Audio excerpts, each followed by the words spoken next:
Amigos, los saluda el pastor Ricardo Flores. Reciban un caluroso saludo del ministerio Día a Día con el Señor. El propósito del ministerio es que tú tengas una actitud de fe y confianza en Dios en tu diario caminar.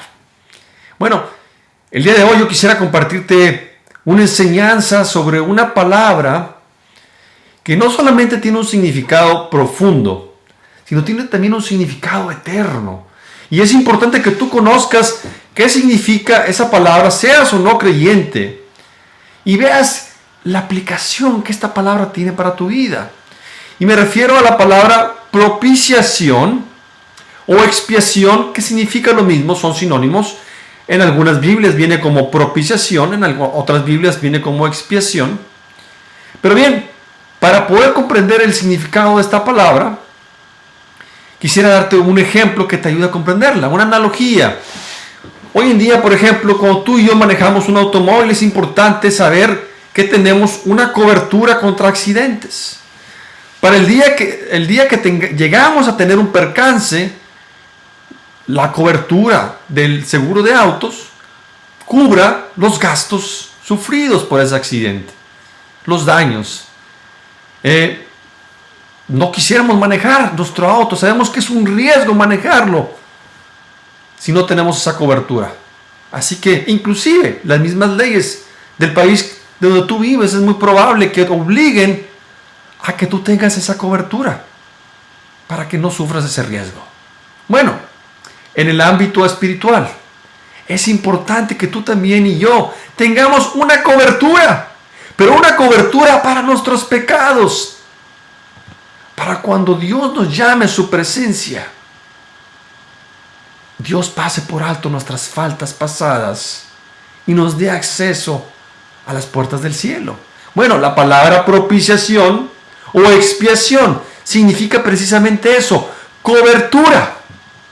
Fíjate que la sangre de Cristo derramada en la cruz, dice la palabra, es la que nos proporciona la propiciación o expiación, la cobertura, la protección para el perdón de nuestros pecados.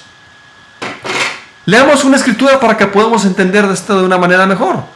En Romanos 3:23, que nos dice: a quien Dios puso como sacrificio de expiación por medio de la fe en su sangre.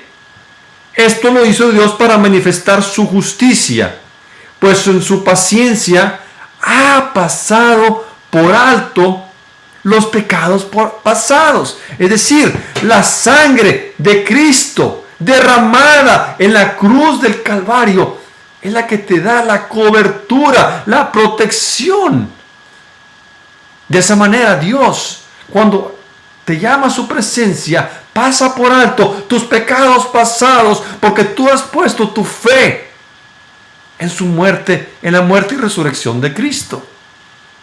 Déjame, te doy algún otro ejemplo para que ayudes a comprender esto de una manera mejor.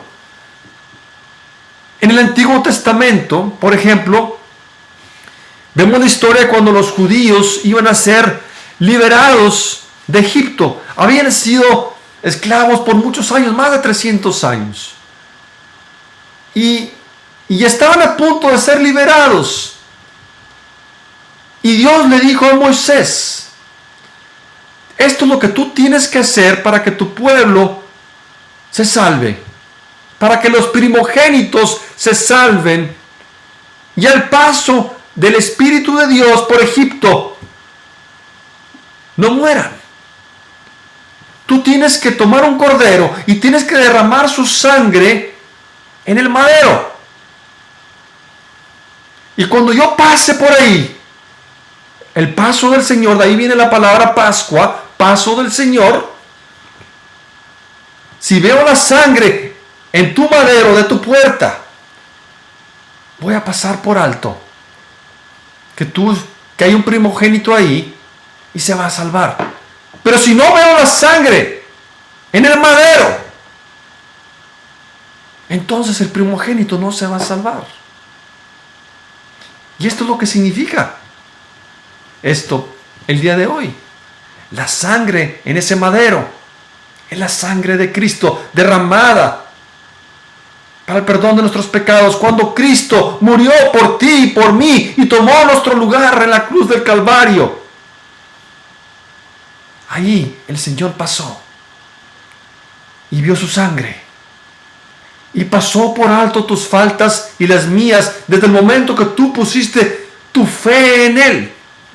Entonces lo que ahora yo me pregunto es esto: si tú no estás dispuesto a manejar tu auto sin un seguro contra accidentes, porque sabes que es un riesgo, ¿por qué entonces estás dispuesto a caminar por la vida sin la cobertura de la sangre de Cristo, que te garantiza y protege, y por medio de la cual Dios pasa por alto tus pecados y te da acceso a las puertas del cielo? Entonces yo quiero preguntarte, si tú no has puesto tu fe en Jesucristo, ¿qué estás esperando? Si ya lo has hecho, ¡felicidades! Estás cubierto por la sangre del Cordero. Sí, Jesús es el Cordero que quita el pecado del mundo. Pero si no lo has hecho, amigo, ya no esperes más. No sabemos qué va a pasar mañana. El día de hoy es un regalo para ti y para mí de Dios, pero no sabemos si vamos a tener mañana, amigo. Entonces no esperes más. Pon tu fe en Jesucristo. Arrepiéntete de tus pecados. Invítalo a tu corazón. Si aún no lo has hecho, yo te exhorto que hables con tu amigo, aquel que es creyente, que sí conoce a Jesús, y dile: ya no quiero esperar más. Ya no quiero esperar más. Ya no quiero caminar por la vida con un riesgo. Ya no quiero estar sin la cobertura de la sangre de Cristo. Dime, amigo, ¿cómo puedo recibir el don de la salvación y así tener la cobertura de la sangre del Cordero? Dios los bendiga, amigos. Los saluda Ricardo Flores de nuevo. Hasta luego.